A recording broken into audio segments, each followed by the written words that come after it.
Hey everybody, welcome to week 8 of the Hearthstone Legendary Series brought to you by ESL. It's time for the final spot to be given away today for our offline finals before we go into the $20,000 LAN happening in February. My name is Frodan, and today I am joined once again by Zumo to bring you guys the card sling in action.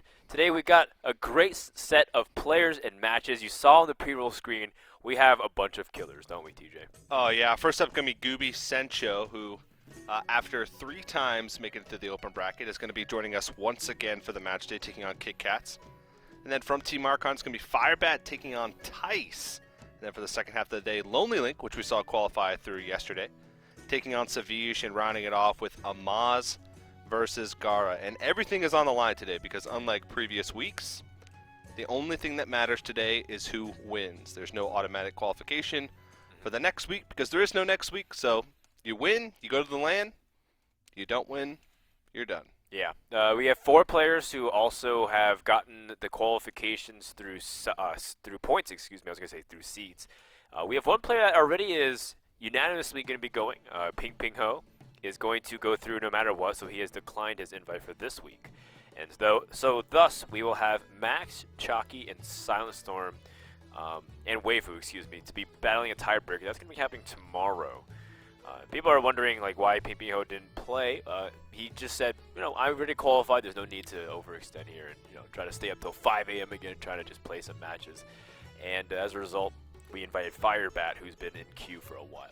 Oh yeah, for sure. And so Max, Chalky, Silent Storm, and Waifu, all 4 of the guys that are at 80 points will have to compete for 3 spots. So unfortunately, one of those guys won't be joining us at the LAN, but it's still pretty impressive that they've managed to accrue that many points over the course of those 8 weeks. Usually means they placed well at least 2 weeks in a row. We'll also be talking to Chalky's teammates somewhere down the broadcast line where we get to have an interview with a few of his Dignitas guys. We got a lot of great stuff here going on today in the show, so we hope you guys will be active. Tell your friends that it's going on. Tweet at ESL Hearthstone or at AzumoCutie or at Frodan. And while you're on the internet and browsing the social media, check out our great partners who also have made this possible over at Newegg Esports. If you want to upgrade any of your equipment of your computers like storage and memory with Western Digital Crucial, or you're looking for general gear like Cooler Master, they have a new line of keyboards that I've been using as well.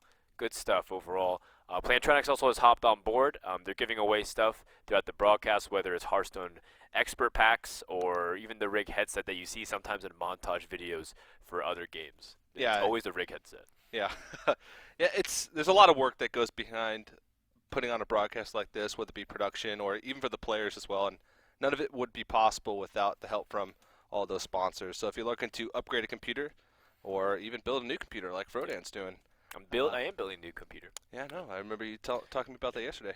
You'll be filling it with filling your computer with Plantronics headsets and Western Digital That's storage, what I'll be filling it up storage. with for sure. Let's take a look at the first match that we have for today. We will have a great first game. I'm excited to see what Gooby can do this time around against one of the veterans of Hearthstone, but also is quite unproven, to be quite honest. KitKatz, he's been on Tempo Storm for a while. He also formerly on Curse and Clarity Gaming, and yet despite all of his well-known connections to the players in the space, he hasn't yet had a true breakout performance yet. He placed top 8 at the WCA. He also won a small invitational cup, I believe, a year ago. It was like last January 2014. So KitKatz definitely looking to make some waves here, but Gooby is also a player who's been persistent. He's the Open Cup hero. He is the second coming of 6-0. Yeah, and KitKat's also known for his innovations of Control Warrior. He's actually the only player who's bringing Warriors today. So, wow, brave. Yeah, very brave. And it's we're going to have to see how that's going to work out for him because Warriors starting to fall out of the meta a little bit. And not many people are sort of brave enough to bring it with the current meta. It's just there's just so many druids. There's paladins really great. Warriors still can struggle with Warlock a lot. It's all these different things where you assume that the Warrior would have been able to refine itself a ton. It's going to be really tough. Now looking at the opening hands here from KitKatz, I first thought like, what is he playing, a Warlock deck? No, it's a Mage deck, and it looks like a very aggressive Mage deck. Holy cow. Yeah, Mage is actually the most brought class today, and maybe one of the reasons why is just because it's so versatile. There's so many different variations of Mage right now. Check this out. So Gooby already has a turn 1 decision if he wants to innervate Druid the Claw, but he doesn't know what kind of Mage this is. It could be Fatigue Mage, and he has to pace himself. And there are already some very interesting inclusions here from KitKatz' side. A big game hunter in this Mage deck. Now he does have a really good start, but Druid also has an explosive start too. Getting those innervates are so key. Ancient Lore is decent, but it also just adds to the tough decision that he has to make. With those Undertakers now, he knows exactly what kind of Mage this is. But it's still tough. Because now it's like, because if he knew what kind of Mage deck this was, I think he would have made a stronger turn 1 play. But now it's like, since he retroactively can't go back and change his decision, he's at a very awkward spot mana-wise. Like, this is still just an Undertaker that's 1-2. You don't want to innervate swipe this. Oh, no, not at all. You don't want to put out a Druid the Claw for 2 innervates. I mean, it's just very uncomfortable. Yikes. Looks like he's hovering over the innervate, so I'd imagine Druid of the Claw would be the more sensible play in this situation. Yeah. Well, innervate swipe. It opens up an innervate Druid of the Claw for the following turn, but Man. he's just so worried about getting snowballed on with those Undertakers. God. Just look at the power of, you know, the Undertaker and the fear it creates, and for a good reason. Yeah. And Clockwork Gnome's normally a better choice than Leper Gnome in the early stages of the game. Yeah, the draw is pretty important. Yeah. And usually that 2 damage is inconsequential until later on. Alright, well, looks like the Druid the Claw will put a hold onto at least these plans and being aggressive, unless the Clockwork Gnome pick up something nice with its Death Rattle effect. What could it pick up, though, that would help him in this situation? Probably another health on the Druid. Armor plating, yeah, that would bring his Undertaker Maybe out a of stealth? I don't know. I guess we have to evaluate and see. Maybe a time rewinder. I guess it doesn't really matter. Yeah. Yeah, if he does get an armor plating here, he'll be able to take his Undertaker out of range. Well, time rewinder, but I don't think that really. Well, you can play another leper. Yeah. Oh yeah, that's true. That's very true. And that would also effectively get it out of range as well. It is interesting to think about, but he ends up just trading. Wants to save time it. rewinder for later on. Wise. I mean, if it's against a Druid that has a lot of targets for big game hunter, that's second BGH copy. Right there. Well, the more taunt heavy solid Druids actually don't usually run a lot of BGH targets. Some have been cutting Dr. Boom altogether. A lot of them are running Kel'Thuzad. Oh my God, that is a nasty card to draw. Oh wow. You know that turn 5 is a pretty big turn for. Yeah, or every ramp turn Druid. from this point on. Yeah. Oh man, that's actually such a good draw here for Gooby. The Mirror Entity could have completely locked Druid in an awkward spot.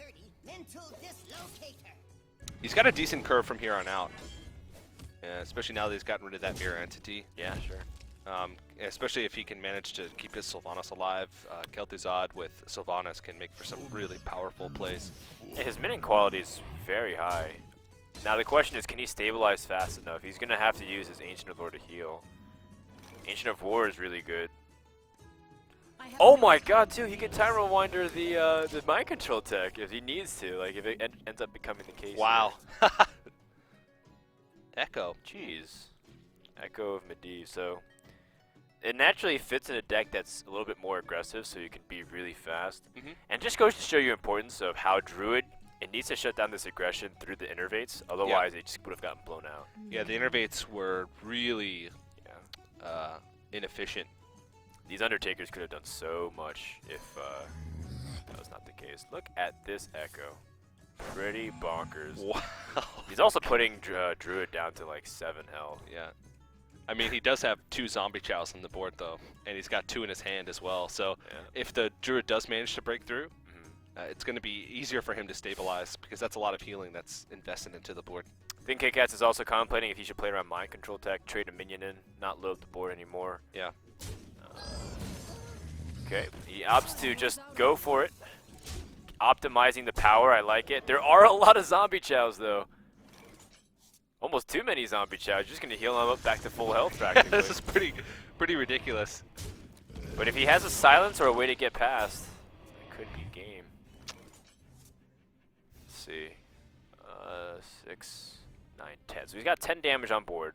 Yep. Just that Ancient of War. You think he might try to draw here? I don't know. Because you have to realize at this stage that it's possible for you to run out of gas here if you throw all 3 of these zombie chows in. Well, if you throw in all 3 of the zombie chows, you're healing back to 25 health. Yeah. That's what I'm saying. Like he's gonna run out of gas at that stage. But what could he have in his deck that would let him? He might just like Sludge Belcher and then Loot Hoarder or something, and then just load up for next turn. Just hold on. Hopefully these taunts will stop the zombie chows from being a liability. But then now Sylvanas might steal a minion. It's starting to get a little ugly, right? Because Sylvanas will steal. Well, you just gotta hope that it steals the zombie chow, one of the zombie chows, I suppose. But even That's then, true. You can maximize the chances though of not doing that. Tough spot indeed. Oh, there's also Kel'Thuzad, by the way. Yep. Does Gooby want to steal the 1/2? Probably. Alright, takes the zombie chow. That was about the net result. Well, KT comes down, but then mind control tech might just win the game. Because if you resummon Sylvanas, you have 4 minions. If it steals the Ancient of War, Steals the Ancient of War, you push through for the win. This is a 25% chance to win right here. Uh-oh. For KitKatz. A natural mistake. Oh! No. Oh, it steals the zombie chow right back. Oh, Gooby just realized how dangerous that could have been. Actually, literally any of those other targets would have been crazy. Because you still would have taken a KT, you would have taken a Sylvanas. Yeah. That's actually quite amusing. That wow. doesn't help him. Well, now Kel'Thuzad is sort of becoming a little bit of a liability here. As long as he can keep, or as long as that mind control's bounced back. At the same time, he needs to be able to balance not dying either. Well, I don't know. I think it's this game's over unless KitKatz can get another big mind control tech off. He has to now hope that he steals Kel'Thuzad because the problem is no longer going to be a rush strategy. The opponent's going to be healing up a lot. But Gooby, if he's just being very careful, he's just never going to play more than 3 minions now. Like, how do you actually win this from this point on if you're KitKatz? I think you might have to go for like a piloted mech strategy here. Well, he's got a lot of sticky creatures in his hand right now. And maybe Antonidas? It's possible as well. If he gets some spare parts? No, he doesn't have enough. Doesn't have anything to give spare parts, yeah. It's just pure death rattle. Yeah. Pure, unadulterated death rattle. One thing that's really nice about the Ancient of War dying and coming back is it comes back as a 5/5. Yeah, without taunt. The choice doesn't transform it; it simply buffs it. Yeah. Unlike Druid of the Claw. Right.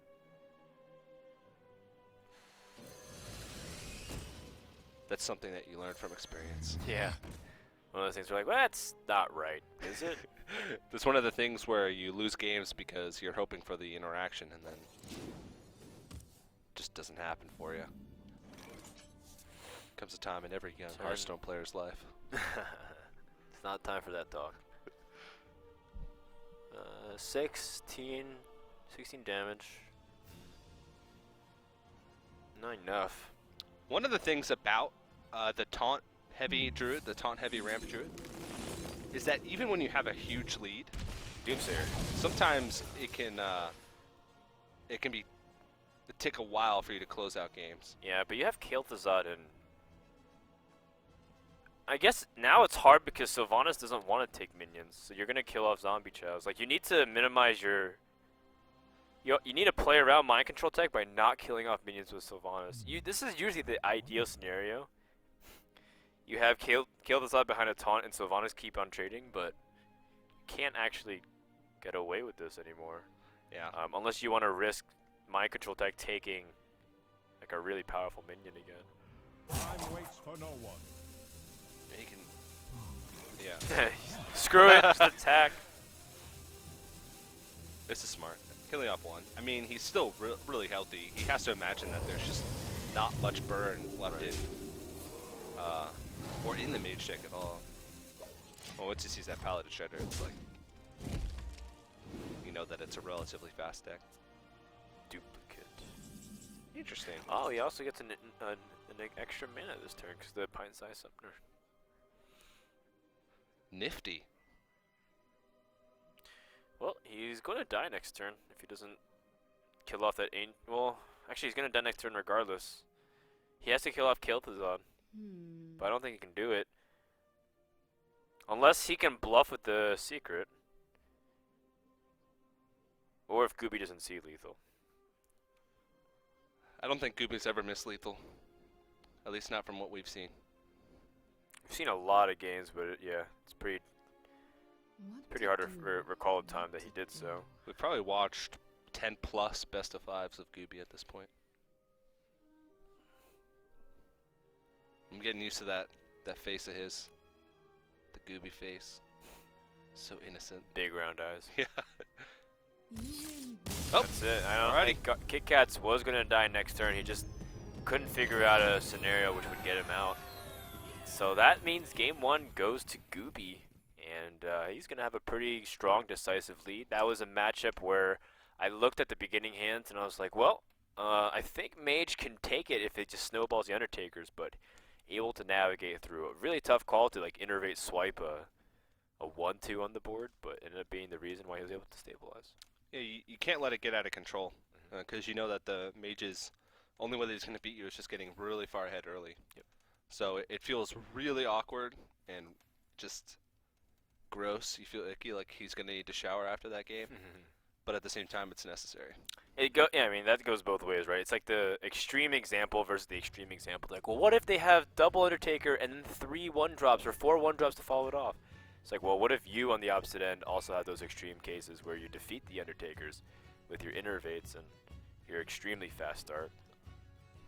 Alrighty, well, it's KitKat's turn to play the Druid, and Gooby's going on the Shaman, which has been a pretty popular choice for him over his many weeks in the ESL Legendary Series. Shaman's one of the classes really adept at giving Druid a hard time, just by the sheer value that it gains, and the ability for it to fight back onto the board. Now, Druids did have a period of time where it can fight back pretty strongly if it had combo, but if KitKat's right back is going to do Ramp Druid, I'm feeling Gooby on game number 2 right now. Yeah, you can turn those smaller creatures into effective ways to remove a lot of the big stuff. They have Earth Shocks, they have Hexes, Flame Tongue Totem, exactly. A lot of the times you'll see creatures trade up because of cards like Flame Tongue Totem against Ramp Druid or Taunt Heavy Druid. KitKatz is he's on the ropes already, I feel like, because he's in a position to go down 0-2. Now, he does have Savage Roar, which implies it is a faster Druid, so that's, in my opinion, better than the Ramp Druid against Shaman. But I think in a tournament environment, I actually like the faster Druid better than Ramp. Just because you're more likely to see slower decks, I think. Ramp, I think, is better against like Handlock, but it's worse against like Freeze Mage. Faster is better against Warrior. But I guess in this situation, it's still pretty bad either way. Zombie Chow doesn't feel that threatening, does it? That you have to attack it now. Not at all. Wrath can be pretty important considering that there's a lot of 3 health minions you want to snipe. Like, whether it's Feral Spirits or Manatide Totem, Flame Tongue Totem. Flame Tongue Totems that you can't reach otherwise. Yeah. You hide a Flame Tongue Totem behind a Taunt Totem. It's really hard to reach. It does jeopardize the board a little bit. Yeah. Gooby's got to be pretty happy about seeing that, though. I mean, he has a pretty strong curve. This gives him just heads-up automatic Mana Tide Totem, though. I like that. A lot of people would follow the curve of the Haunted Creeper, but this is his way. Okay, well, he can innervate out a 5-mana minion, and then the Mana Tide Totem essentially just gives a +1 because he can make it into a useless totem too with the silence on it. So, in the end, Shaman will go a +1 card from this. Yeah. But not the end of the world for a Druid. Whoa! Kazan Mystic. That Wow. is, I think, That is just Gooby really, predicting a lot of really mages clever. today. So what Kazan Mystic does, for anybody who doesn't know, it's a 4-mana 4/3 that steals a secret from the opponent and puts it under your control. So if your opponent has Ice Block, you Kazan Mystic, and now you're the one that's immune. I think there's a distinct advantage in players who either play week after week or the players that make it through the open into the match day, because they get a really good idea of what the metagame is like, and it makes them make like snap tech choices in their decks. Sure. That really helped them through the meta. If you remember back, Zalay, he was one of the first players to run double BGH, at least in the Legendary series.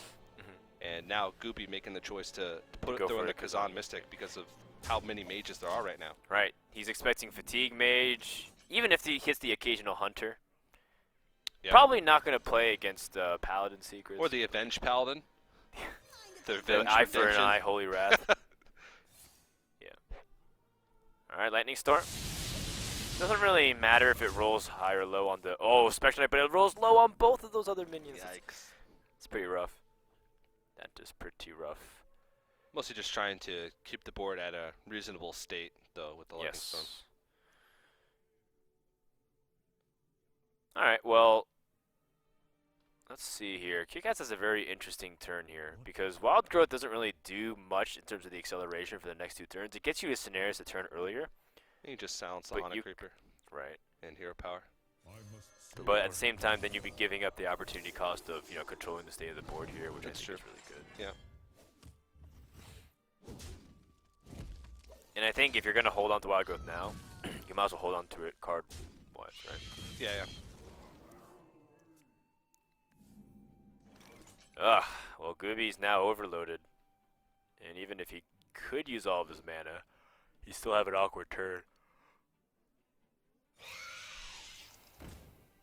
Gonna try and get rid of this Azure Trig, but now Dr. Boom comes out, and it's still going to be tricky to try and deal with all of the Boom bots. And sure, he's got a Big Game Hunter and a Hex, but he's got to fight back for the board from that spot. Yeah. If every turn he worries about removing and not building his own board, then eventually the Druid's just going to get to a point where Force of Nature Savagery combo is going to kill him. This is, by the way, why Mind Control Tech has gotten much more popular, because Dr. Boom does introduce more minions. If he had 1 minion already on top of the board, simply just have to have 1 more for the 4 count. It's very good. And sometimes you occasionally steal Dr. Boom. I see a mix of players, if they're going to trade in to one of the Boom bots, play the Big Game Hunter first. It seems like it'd be better to just get rid of one of the Boom bots before you BGH. But yesterday I saw 2 or 3 players throw out the BGH first, and it would die right away after they traded into the Boom bot. Wow. I think that's the better sequencing that Gooby did right there. Yeah. I think so too. I think you value the 4/2 body. Yeah.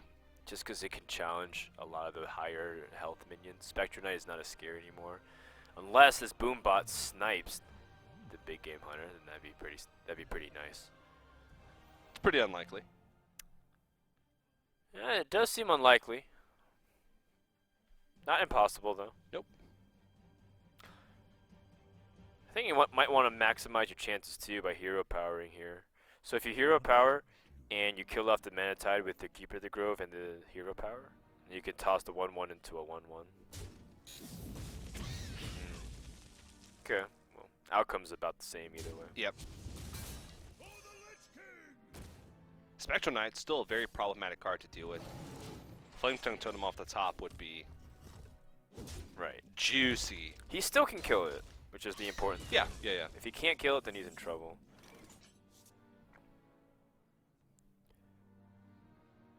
One problem is that he's going to run out of taunts, and if his opponent has combo, he's going to be constantly threatening to kill him. And it'll get to the point where even Taunt Totem won't save him, because if Shaman gets to 12 health, you can always use the 2 damage you get from Savage Roar on the hero, your hero portrait itself, and attack the totem. And it's going to be a while before he musters up enough board and enough damage to be able to threaten lethal himself. So, a lot of times if you get to a point in the game like this where almost every turn you will have to worry about combo in the very near future. Oh, that's game. Wow. Top decking and wrecking. Indeed. KitKatz gets the exact card he needed.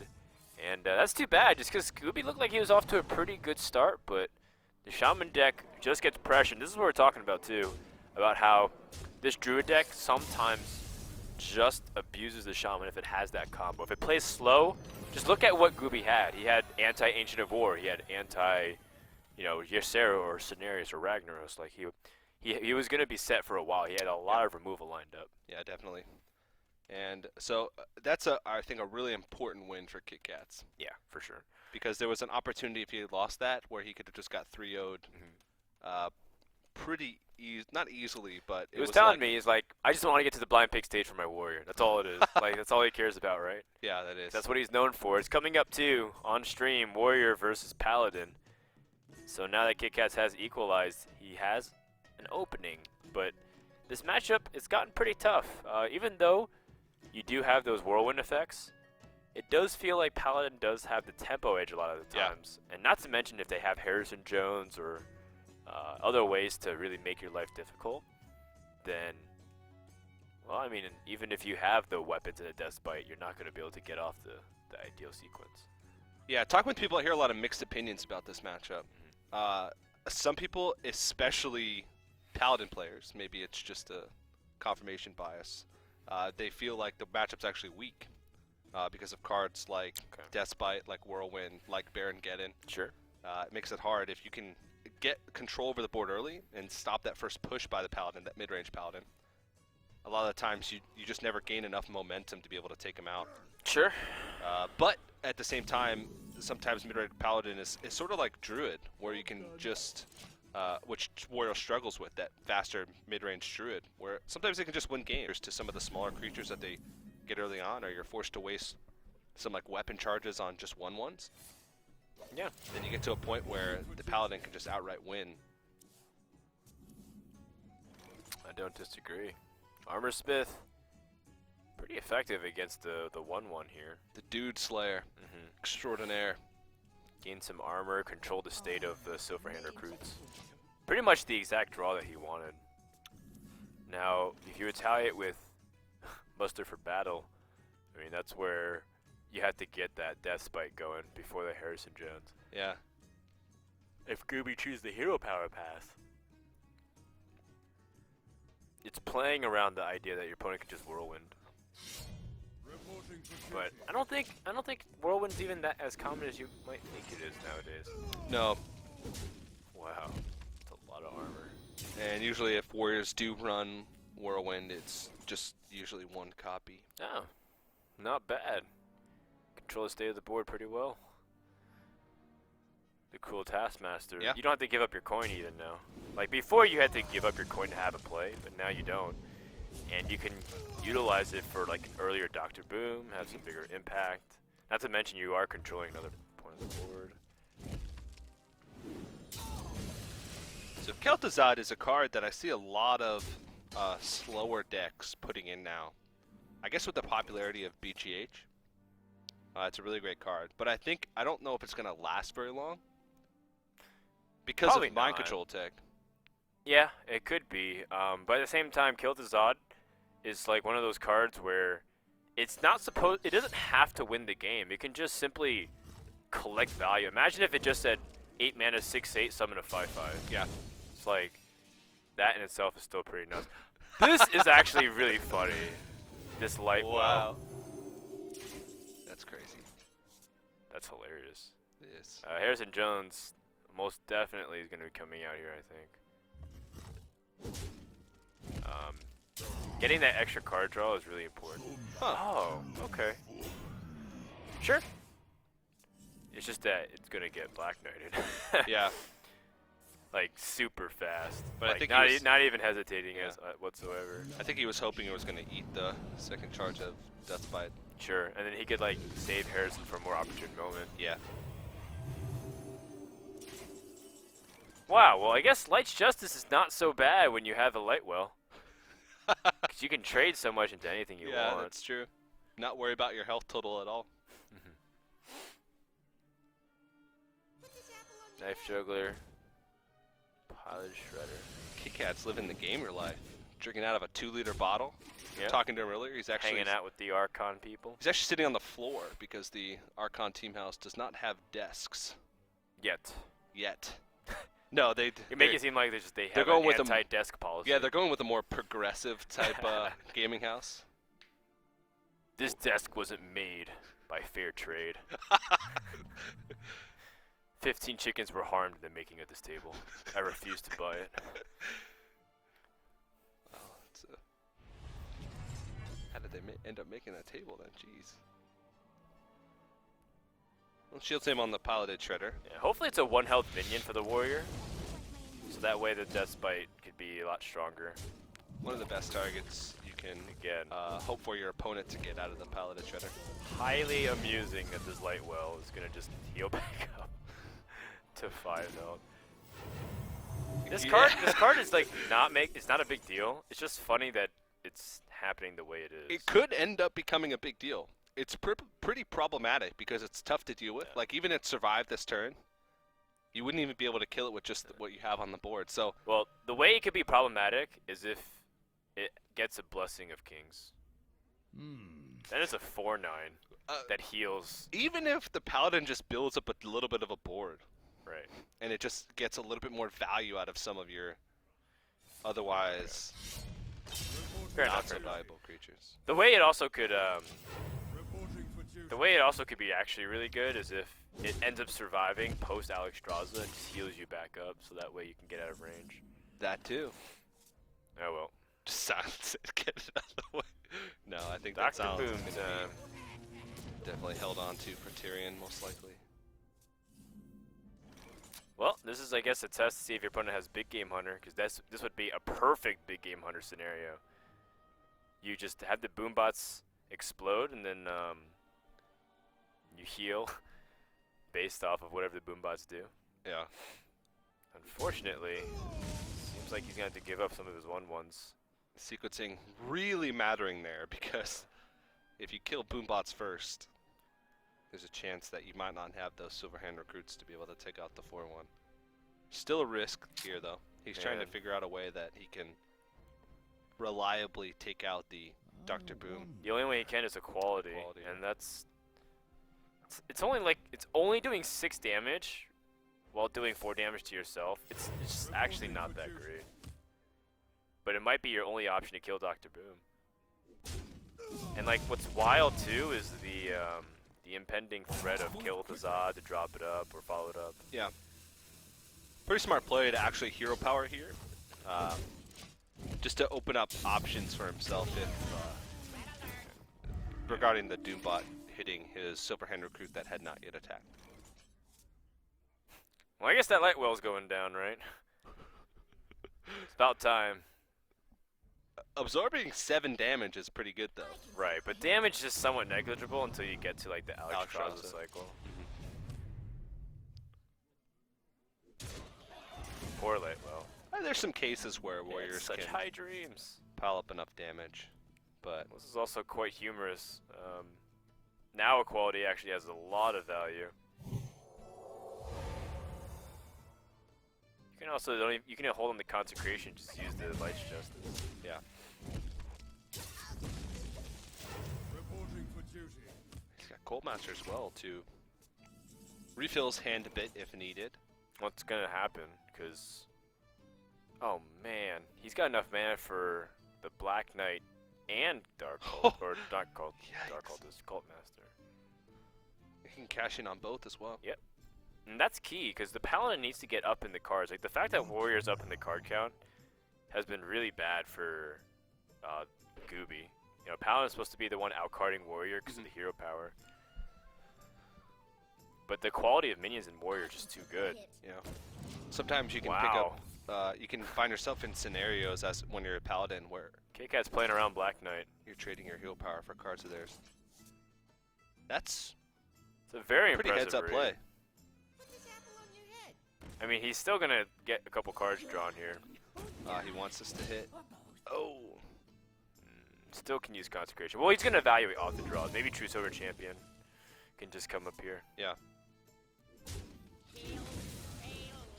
There we go. That's pretty much what he was looking for. Yeah. And that's a pretty big moment, too. Again, it's like one of those things where just getting deeper in your deck ends up giving you the exact answer you need. And you can play around Black Knight for a turn, but you can't play around Black Knight forever until it's played. Has to silence that Cult Master to stop it from getting any more value, but now it's going to be bully time because the Knife Juggler still stays up, the Black Knight's going to also toss out a Juggle, and you have Consecration to clear the board. Oh. Is he playing Fearless?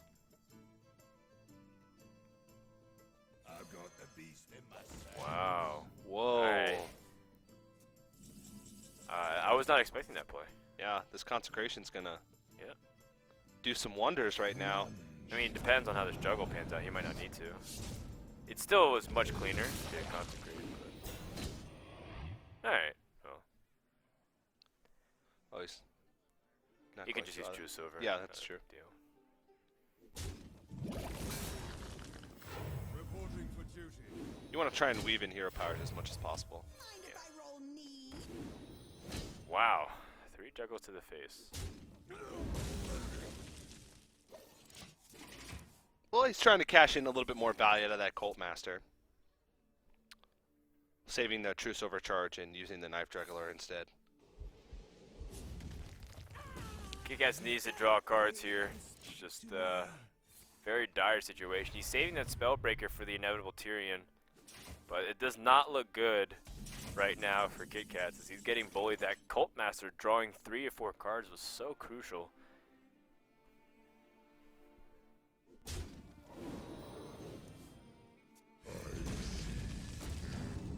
KitKatz has 2 big game hunters, so this is his read on the metagame and why he tossed out the first big game hunter so liberally.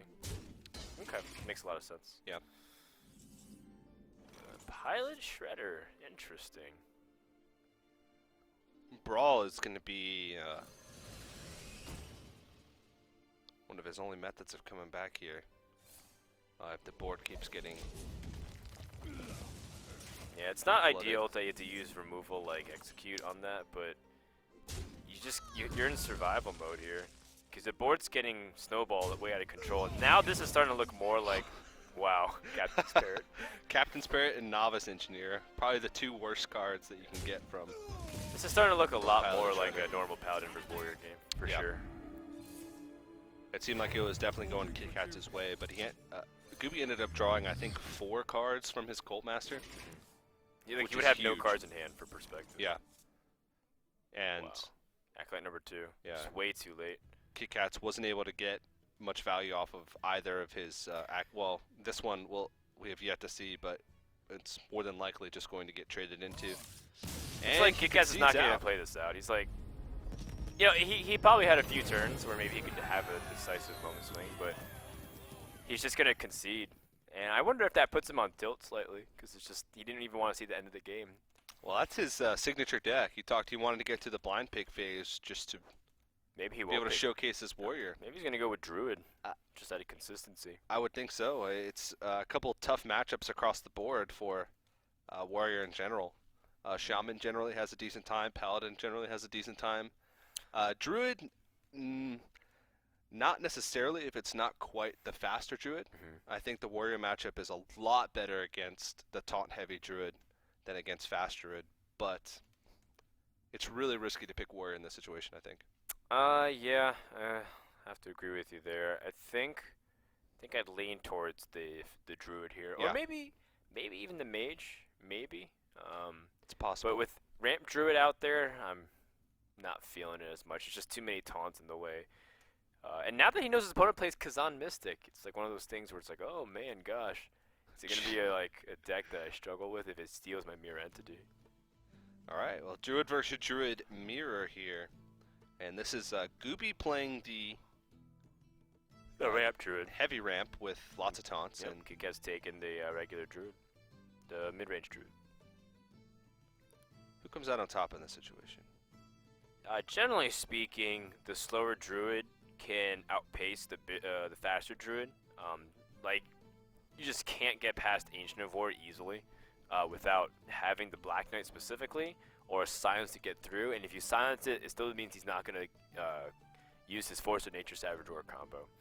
So there's lots of ways for you to have your higher quality minions just beat them because So- there's just too much. So I think Wild Growth is heavily dependent because you need to be able to ramp up quickly, and I think the innervates might be really key. So it's going to rely on a really fast start if KitKatz is going to want to have a decent shot at this. And looking at the starting hands, both players with Wild Growth. Okay, so about net neutral, and that favors Gooby because he is a slower deck. So the fact that he has Wild Growth too is really good. He'll be able to coin out a 5-drop next turn as well. Yeah, and well, before this draw, KitKatz actually had a very weak turn 4 because Keeper of the Grove is best used to get past taunts. And now Gooby can take advantage of the coin here very well. So, you know, I'm actually looking at how things pan out, and I'm really feeling like Gooby right now has come with a strong advantage here. Yeah. He's got both Ancient of Lores in his hand as well, which in a matchup that's fairly, when you're just playing big threat after big threat, sometimes reloading your hand can be a big advantage. Also, this is pretty smart. Oh, wow, what a big draw. Such a big draw right now. To get the Innervate on the Ancient of Lore is so key. The one thing that will pan out too is that KitKatz is trying to take advantage of the fact that his opponent can't Black Knight unless he had Innervate. And so he put out his Druid Claw now in taunt mode as opposed to later. Yeah. This is looking really hard already for KitKatz. There's just way too much. Yeah, it's going to be so much for him to get through. Yep. Probably going to be in a situation where he has to use pieces of his combo to clear instead of using them to win. One X factor though is Mind Control tech. Because the thing is you can't wall up completely. You can't absolute defense it with like 6 wall taunts. And it's one of those things where maybe you have so much in-building pressure that you can use combo anyways. And even if you have, because if you have 3 minions that are reasonable, you can still do like 30 points of damage through, not to the face, but like distribute it out. Yeah. So that, and also maybe KitKatz has a Black Knight to swing the board. It's very true. Did we see a Black Knight from KitKatz in this previous match? I don't remember. He was against Shaman. Yeah, I'm not sure. I wonder if KitKatz is thinking about just dropping like a Force of Nature and clearing the 4/6, so that way he can get some momentum on the board, but that feels really weak. Yeah. Because you're giving up one piece of the combo. Realistically, you might need to use both combo pieces, or both full combos Yeah. against this deck. Just to clear. Yep.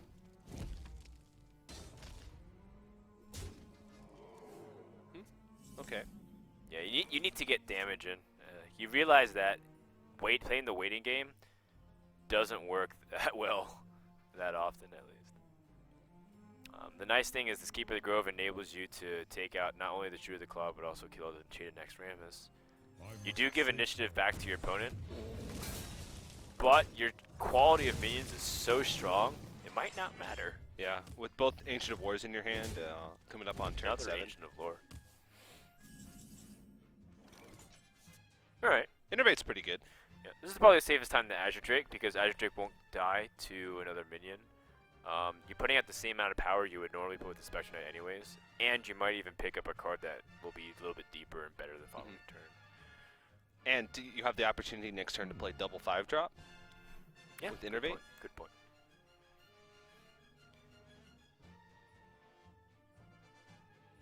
The Lotheb, like, what do you get from playing Lotheb? If he plays another Ancient of Lore, then I guess you could trade with it pretty effectively, but or do damage and that way force him to a trade pretty effectively. Yeah. You wouldn't be trading on the board. You're trying to be the aggressive player. I think out of all the situations, Ha! I think I like All right. Lotheb the least. Yeah, Between Spectre all Knight's the 5 stickier drops. too. It's good. Yeah. Time waits for no one. And Lotheb could be a key piece later Well, on. Lotheb here now is pretty strong. Job done. Yeah, I mean it makes sense. Yep. You're not trying to play the slow game. Innervates lose value over time. All right. So, does KitKatz top deck the Black Knight here? Nope. No. But Well, he that's has a a Wrath for chance. 2. Yeah. Or Wrath for 4. But if he Wraths, either way, he Wraths and hero powers. He can't play Spectre Knight, so it has to be Wrath Spectre Knight. Oh, Force of Nature is also a possibility. Okay. So Force of Nature Wrath allows him to clear. Now what's funny is that, well, there's another Ancient of War waiting on the other side. But that gives him another turn to draw into Black Knight. Right. Savage Roar would be decent as well, because he could just use Savage Roar and clear it with one. Yeah, that's why you always with, feel like you get the Wrath to cycle. Yeah. So a lot of pressure, but still feeling like Gooby can stabilize. The scary thing now is what happens if I put up one taunter and he just kills me. Right? Yeah. If I play the Ancient of War and he silences, like say he like one of the cards is Savage Roar and then he has like a silence. There is a possibility in his mind that he might die. Oh, that's a big draw. Wow. Wow, it couldn't have come at a better time too. Right when he's about to empty his hand. And there's one piece. All right. BGH, not the greatest, but it can be another just creature on the board to Do you push this Ancient of War? draw some heat. Here's the thing: if you don't attack Ancient of War, it's gonna kill off a minion anyways, and it might make your Savage Roar pretty awkward. What? I think you have to here. Man, the amount of sheer taunts and health he's gained. He also puts 2 damage onto the face, and again, KitKatz would be on a draw of Force of Nature to end the game. But Still there's 2 got a Sludge lot of Belchers. taunts to Two get s- through though. That's just a crazy amount of damage that you have to just throw Second into Ancient taunt Lord would bodies. be so crucial. Whoa! He did get the Force of Nature. Alright, how much damage is this right now? So that's 7 plus 4 is 11 plus 14, that's 25. There's 25 damage and 12 points in health, so his opponent's effectively 28 at least. So he's short a few points of damage. It'll be a little awkward for him to. Yeah. One thing that's nice though Throw is that those he has the Savage Roars. strongest minion, so he can eliminate the slime, Mhm. not overkill it. Oh, he's going for it.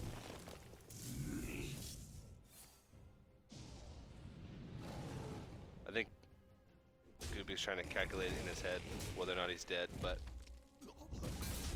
He's good. Still a significant amount of damage. I wasn't expecting this, but I guess. Oh, I know what. He's playing around Kil'Thuzad. He doesn't want the Kil'Thuzad to come down, yeah, and he can't kill it. that's The actually last taunt. Sludge Belcher, you are the chosen one. Well, I think he's got one more Senjin, at least in his deck somewhere. Yeah, it probably is. But the last one from his hand. Whoa. Spectral Knight could be problematic to deal with next turn. Yeah, definitely. Yeah, no, it will be. Because now this this mind control tech has to trade into something here. Most likely the 5-2. Wow, I think he's Hold He on. could be dead. The inch. Hold on. He might get like swipe or something. And This is true. I don't know. Another taunt. That's good. Another taunt is another way to stay alive.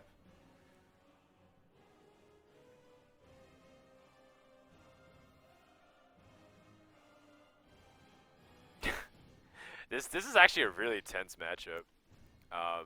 Because one deck's just frantically trying to kill the other. KitKatz also is going to be starting to draw some really weak minions compared to that of Gooby. So, like, inevitably he's going to pick up, like, a Shaded Naxxramas that'll be really weak for a while, or he'll pick up a Pilot Shredder, and then Gooby's going to be drawing Hearthstone and scenarios. Yeah. Although, KitKatz does still have scenarios in his deck. I do remember that. Ooh, Fearless. He's going to heal himself with Ancient of Lore. Okay. I think Druid of the Claw. Druid of big the game Claw. hunter is Huh? Druid of the Claw. That's, Because that puts him on Keeper of the Grove to win. Oh, that's true. And KitKatz does have one more. Well, it would put him on. Still on Keeper to win the game. Oh, jeez. Well, girl, this is going to be pretty big here. Or or swipe. Or Swipe. Yeah. Or Druid of the Claw. Wow. Actually, there's a lot of outs there Yeah, to end that's the true. game, and KitKatz ties it up. What a really tense and very, very fun game. Yeah, he had to get through. I mean, he went through 2 Sledge Belchers, 2 Ancient of Wars, Sentient Shield Master. Yep. That's a lot to get through, and he managed it. He went 2 Ancient of Wars, 2 Sludges, a Shenzhen, 2 Druids of the Claw. Oh, yeah, that's right. That's like 7 points of damage, or seven taunts rather. It's 36 points of health, I think. Something absurd like that. No, even more than that with the Sledge Belchers. 40. Ridiculous. That deck 8 just, it's so points much of health? pressure. Oh so my much God. pressure. But it was on the verge of stabilization. Yeah. One thing also that was challenging was that Gooby didn't have like a way to lock the game, because he didn't have like a Kael'thasad, or didn't have like, you know, more, because it's about the quantity of taunts sometimes too. And also KitKatz drew both combos to like get through everything in the first like 15 to 17 cards of his deck, which is really important. It's a really good choice that you mentioned. He played around Kael'thasad by using one of those Force of Nature Savage Roar combos just to clear 2 taunts off That's the a board. big moment in the game. 2 moderate-sized taunts off Right. the board. A lot of so- people would have been like, well, maybe I just like build it up and try and use Spectral Knight there. Very astute observation from KitKatz. For sure. And now it's a tied up series going into game number 5. We might see the same matchup again. And it is. So Druid, in some capacity, is going to win 4 out of the 5 matches in this first series. Yeah. And the only match that it didn't win, it wasn't even in. Didn't even have a chance to be in. No so. chance. Right. But this is what we see a lot of the times is once we get to game 5 of the blind pick stage, the majority of the time the players just go with the exact same matchup that they went before. Because usually, unless it's a blowout victory in one way or another, they picked that deck for a reason in the first place. You're right, but it's also starting to change. Players are mixing it up a little bit. They're like using one round to like feel out their opponent and see like how this matchup does, and like, well, actually I don't like it anymore. Or even worse, like they queue up the matchup thinking it's good, and they get the matchup that they want. You're like, oh, I'm picking my Hunter because I think it's really good against the Warrior. Then you notice like he has 4 extra cards you didn't see before. Yeah. That ends up being really good, and you get like, oh, I want to switch. This time they don't. And it's an uphill battle for KitKatz, I think. It's not very often where you can break through that much taunt. Remember, both of them did have Wild Growth, and looks like Gooby has Wild Growth again. Nourish as well. Ooh. Wait. So KitKatz is the one with the Shade, right? Because he has the Force of Nature. And Gooby's the one with Nourish. So he's going to coin Shade into Innervate Druid of the Claw to try and get the tempo. KitKatz, of course, pretty upset. That Wild Growth is so crucial to this ramp Druid. For a non-wild growth hand, though, For his is pretty non-Wild good. Growth hand, he's going to be passing next turn, which still stinks. But the fact is, he could have been passing 3 turns in a row. Yeah. KitKatz has Innervate Druid of the Claw and then a turn 4 Piloted Shredder play. pretty big deal. I guess you put this Druid of the Claw in taunt mode, or do you go aggressive like Cat? Go full Cat. You know that your opponent has a lot of taunts available in his deck, and that extra point of health or two is really important. Yeah, and if you're, it might depend on what he's expecting to come out of his hand on turn 5. Because if a Druid of the Claw taunt form comes out, then that's going to be a bad situation, because that's going to trade really favorably with the Druid of the Claw. Yeah, I'm sensing a taunt mode here. Yeah. Oh man, it's full aggro. Yeah. I like it. I mean, it's one of those things where your opponent has to have it, but this scenario he does. Actually, maybe you can just utilize the Keeper of the Grove here and silence it.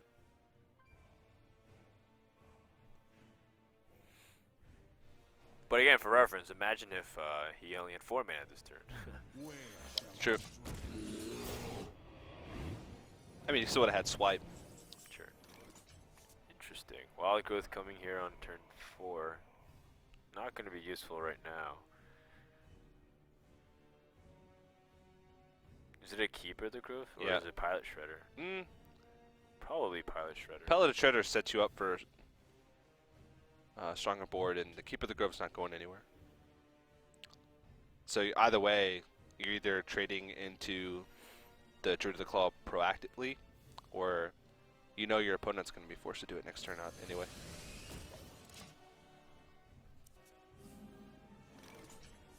Innervate, draw, gives him 8 mana this turn.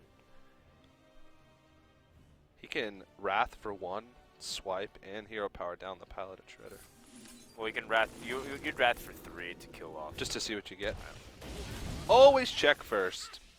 It's pretty good. It's actually a very strong medium result. I like putting out Karen here too, just so that you can have him be a proactive threat as opposed to a reactive one. Yeah, you noticed last game it actually sat dead in his hand for a long time because he never had an opportunity to play it. Yeah. I mean, this is okay, but I still think in the back of my mind I enjoy the Karen to answer threats. It's the same way as having Karen against like Zoo to like try to fight value, or like the Yeti. It's not really the Karen, but the Yeti. Alright, Spectre Knight. Now, a good thing about KitKatz is that this Shade started off early. It's just going to keep building up to just quite ridiculous proportions, where it might single-handedly take out an Agent of War. Yeah, and there's no real rush to bring it out because the Ramp Druid, the heavy Ramp Druids, doesn't put on much pressure unless you just have the worst starting hand possible. Right. They don't run combo, and a lot of the times it takes them a while to sort of whittle down your health. Sure. Their main goal is not to just kill you outright with damage. Their main goal is just to sort of outvalue you with cards. So keeping it stealth and just waiting for it to trade way up, smart choice. Now that said, I think the Shade. Oh man! All right. Well, hold on. Spectral Knight off the top, turn 5. You know, there's Black so Knight many off the better top. targets though. This is true. You know, there's so many targets. I just got excited because it's like he does play the Black Knight. But you have the Shade, and it's hard to pass up an opportunity for To kill. a Black Knight on curve to kill. What's tough is that it puts it at 1 health. Oh man, I think it's just too good to pass. I don't know. That's a lot so of much damage. It's just so much pressure, I think. Right. It's just one of those things where you have to like evaluate. In your mind, it's like, well, this is the best chance I have.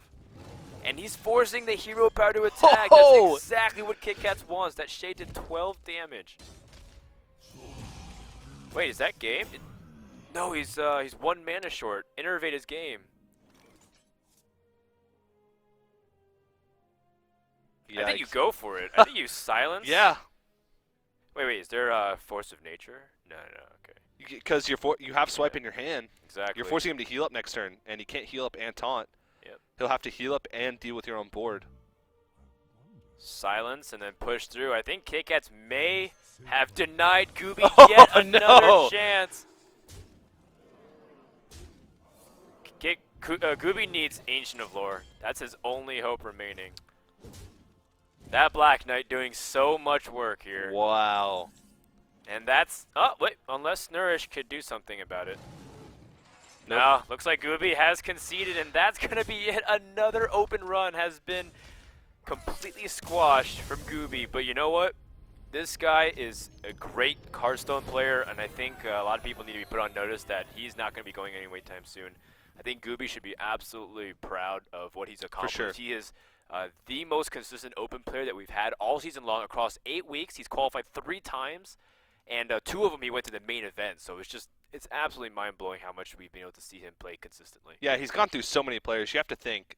Last week, I think one of the weeks that he qualified, there was 700 players that entered the Open tournament, and usually about 400 to 500 previous weeks.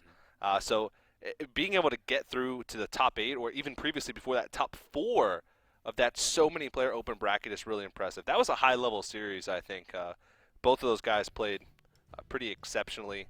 KitKatz, though, is the one moving on. Stays alive, and he's going to await the winner of Firebat versus Tice. I mean, these names are, Wow. I mean, they're not going to stop. Firebat versus Tice. Of course, we have Lonely Link, another open qualifier. Took out Raynad yesterday. Took out Raynad. And then he's going to be playing Savitz. And then, of course, we have a Maz and Gar to wrap up the quarterfinals. It's going to be a wonderful day, guys. And we just had a great series. We have plenty more coming at you. Helping us bring to you this great content is our wonderful sponsors. We have Newegg, Cooler Master, Crucible, and Western Digital aboard this season. They've been supporting us, so the best way you can support us is to also click on the links and check out all the stuff that they're giving away. And as well as Plantronics, they've been signing on towards the end of the season. They're giving away headsets, the cool ones you see all the times in montage videos on YouTube. You always see like the rig headsets, right? That they're giving soundproofing. Those are the Plantronics ones. They're giving away 2 of those, and there's also the Hearthstone Expert Packs. Expert packs. Yep. To open up, the Tyrians and your Angry Chickens and your Wisps. And as you pointed out yesterday, higher dust value. Than Higher GVG dust value. packs. It's just the ratio. For those of you guys who already have all the cards, Sure. this is actually more valuable To for get you. the goldens. Yeah, So that way we all can summon our inner Magic gaming. definitely. We're going to take a break, and when we come back, the second quarterfinals here at Week 8 of the Legendary Series. Stay tuned.